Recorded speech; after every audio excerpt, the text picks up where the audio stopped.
कल्पना कीजिए, एक किसान केवल गेहूं उगाता है, बारिश अच्छी रही तो समृद्धि, सूखा पड़ा तो पूरी आजीविका खतरे में। अब दूसरा किसान सोचिए, गेहूं, चावल, सब्जियां और साथ में कुछ पशुपालन। सूखे में गेहूं घटा तो भी चावल, सब्जियां और दूध सहारा बनते हैं। इन्हीं दो किसानों का अंतर पोर्टफोलियो डाइवर्सिफिकेशन का सार बताता है, यानी रिस्क घटाने के लिए निवेश को अलग अलग एसेट, सेक्टर और जियोग्राफी में फैलाना।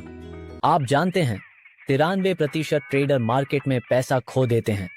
गलती मार्केट की नहीं होती, गलती हमारे माइंडसेट की होती है।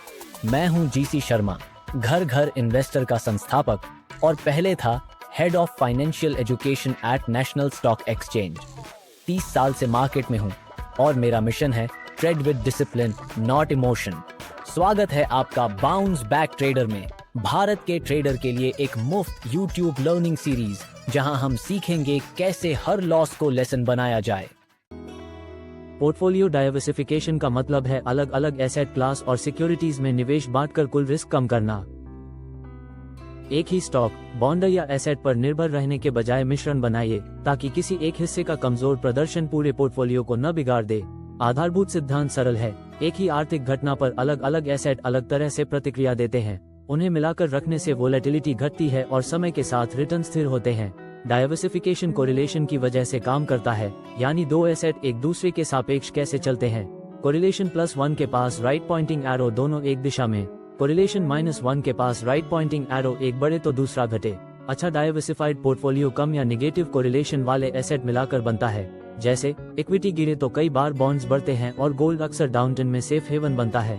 1. Risk reduction and systematic risk, company sector विशिष्ट घटता है। 2. स्मूदर रिटर्न, वोलेटिलिटी कम होकर रिटर्न ज्यादा अनुमानित बनते हैं। 3. कैपिटल प्रिजर्वेशन, एक ही एसेट में कंसंट्रेशन से होने वाले बड़े नुकसान से बचाव। 4. मल्टीपल ग्रोथ अपॉर्चुनिटी, अलग अलग सेक्टर, एसेट और जियोग्राफी की वृद्धि में भागीदारी। सिंगल स्टॉक बनाम पोर्टफोलियो, मान लीजिए सारा पैसा एक ही कंपनी जैसे रिलायंस में है, रेगुलेटरी समस्या आई तो पूरी संपत्ति प्रभावित। पर अगर साथ में Infosys, HDFC bank, government bonds और गोल्ड भी हो तो रिलायंस की गिरावट अन्य जगह के लाभ से बैलेंस हो सकती है।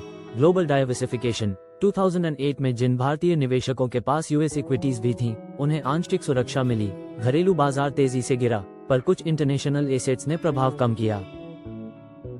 भारत में रिटेल निवेशक अक्सर ओवर कंसंट्रेटेड पोर्टफोलियो रखते हैं, कभी सिर्फ बैंक FD, कभी सिर्फ रियल एस्टेट या कुछ घरेलू स्टॉक्स। ये कंसंट्रेशन वल्नरेबिलिटी बढ़ाता है। 2013 to 2019 के बीच रियल एस्टेट प्राइसेस ठहरी रही, सिर्फ प्रॉपर्टी रखने वालों को चोट लगी। कोविड-19 के शुरुआती 2020 में इक्विटीज गिरी, पर गोल्ड उछला, डाइवर्सिफायर की भूमिका साबित हुई।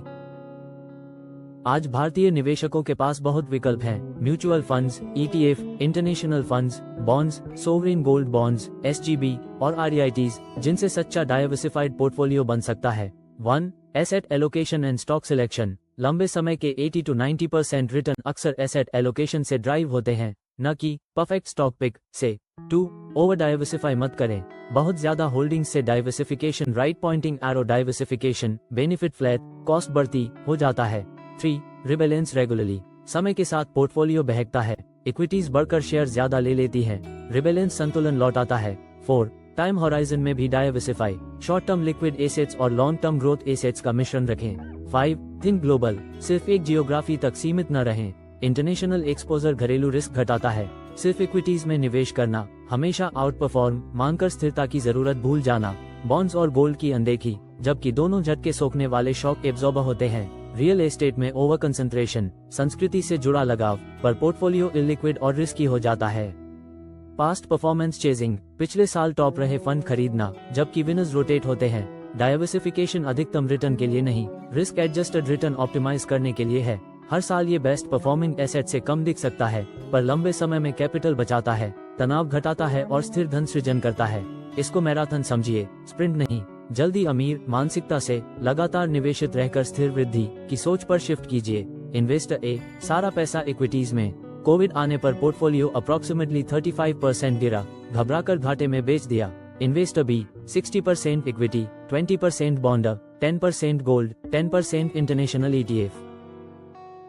इक्विटी गिरी तो बॉन्ड और गोल्ड ने सहारा दिया, कुल गिरावट अप्रोक्सीमेटली 12% रही और 2021 में तेज रिकवरी हुई। निष्कर्ष, डाइवर्सिफिकेशन भावनात्मक पैनिक घटाता है और गलत फैसले रोकता है। निवेश को एसेट, सेक्टर और जियोग्राफी में फैलाए। ये कोरिलेशन की वजह से काम करता है। अलग एसेट अलग तरह चलते हैं। लाभ, risk reduction, smoother return, capital preservation. Bharat में mutual funds, ETF, SGB, REITs से डाइवर्सिफाई करना आसान। गलतियां, over concentration, past performance chasing, bond, gold की अनदेखी। माइंडसेट, स्थिरता और कंसिस्टेंसी को प्राथमिकता दीजिए, शॉर्ट टर्म हाइस को नहीं। अपने मौजूदा पोर्टफोलियो में equities, debt, bond, gold, real estate का प्रतिशत निकालिए। अगर किसी एक एसेट में 40% से ज्यादा है तो डाइवर्सिफाई कीजिए। अगर गोल्ड या बॉन्ड अनुपस्थित है तो कम से कम एक डाइवर्सिफायर जोड़िए। इंटरनेशनल एक्सपोजर के लिए इंटरनेशनल फंड्स, ETF देखिए। हर साल रिबैलेंस के लिए कैलेंडर रिमाइंडर सेट कीजिए।